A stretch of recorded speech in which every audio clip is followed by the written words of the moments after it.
It's a orange juice. What's up everyone, this is OJ.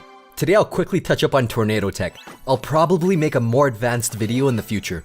The Executioner is one of the strongest cards in the game right now. He counters most decks but has a weakness where his angle of attack is very narrow.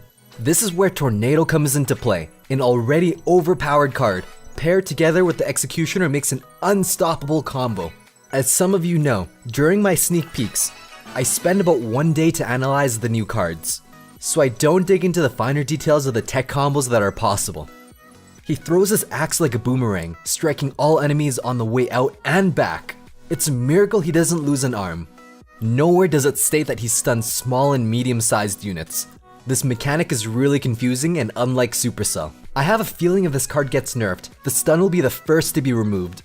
When using Tornado, you'll always be able to activate the King's Tower with a Miner, Giant, Golem, or a Hog.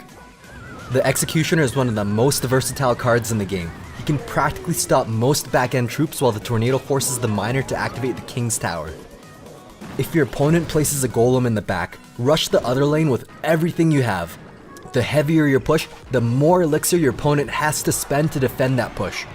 I went in with everything I had, sitting at 0 elixir, with the Golem approaching because Tornado only costs 3 elixir. It's almost a cheaper, more effective Inferno Tower, at least for mitigating Golem damage on your front arena. After taking out all of his troops, I dealt just under 1400 damage to his tower, and the Golem barely dented my arena tower. The downside of using Tornado over an Inferno Tower is that you should never use it if you can't deal with their back-end support troops. It'll just end up destroying your tower and continue tanking the King's Tower, so you never want to counter push with everything until you have the back-end units taken care of. In this case, the Golem was approaching. I'm stretching my elixir very thin. That Mega Minion can potentially take out my tower with the Golem tanking, so I had to pull it with my Electro Wizard.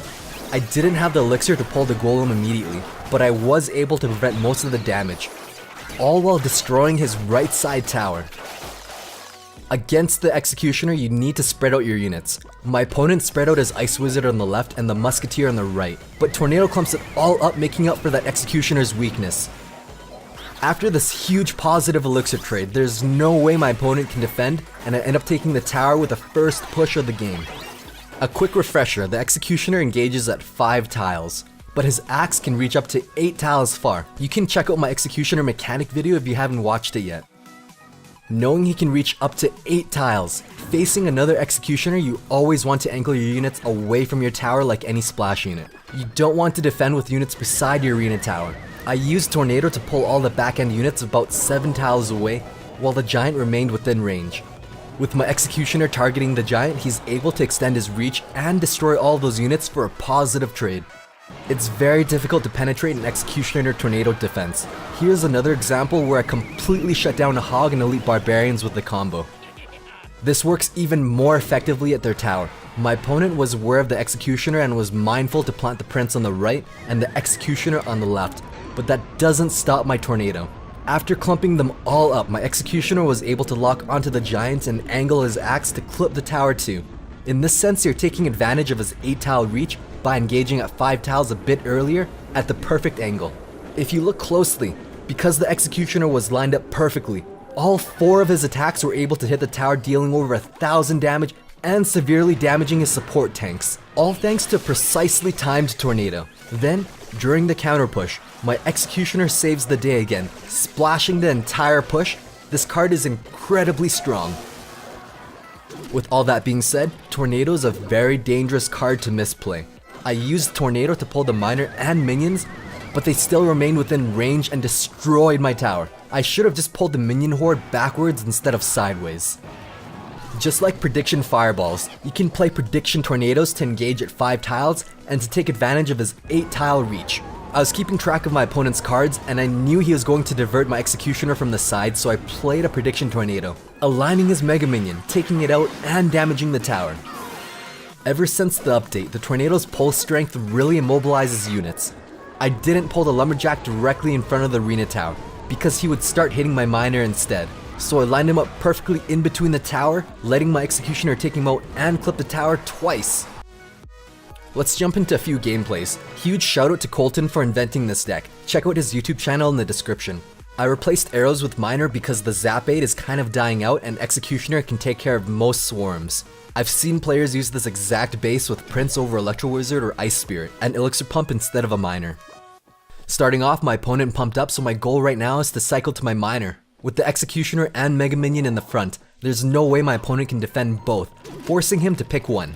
With my executioner lingering with a sliver of health, it doesn't matter because my miner is tanking the tower, so he picked the correct defense by taking out my executioner.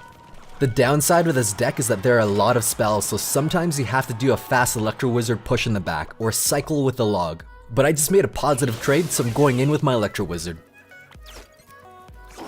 Lightning took out his Musketeer, where the real damage was coming from, and eliminated the Tombstone a bit earlier, forcing him to use the log.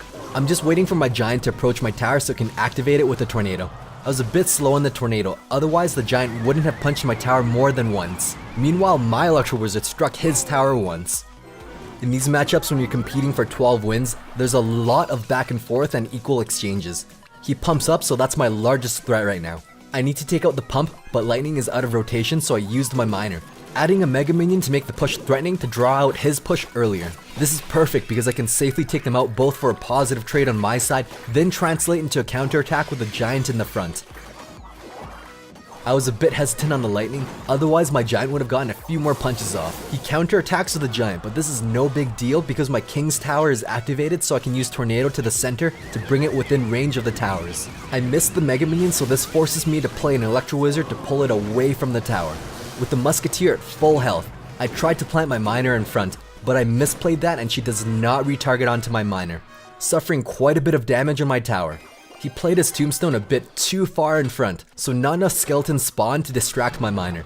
Knowing his Tombstone is out of rotation, I'm going in with an aggressive Giant push, because I know this will force him to play his Musketeer and Mega Minion. He played the log to prevent that single punch. After forcing out his Mega Minion and Musketeer, he has to play an Executioner to stop mine. I can log it to death and clip the tower as a bonus. A bit too eager about my positive elixir trade, I misclicked the miner when I actually wanted to send him to the tower. Plays a Giant instead of addressing my miner, so he gets quite a bit of chip damage off of the tower. At this point, I have my Executioner and I'm just waiting for him to play his Musketeer before I cast Tornado. This pulls her out of range while keeping the Giant within range for my Executioner to clip her away. I used Lightning on the Musketeer instead of the Tombstone because I would have clipped the Elixir Pump instead. At this point, I know the time is near, so I'm trying to end it fast.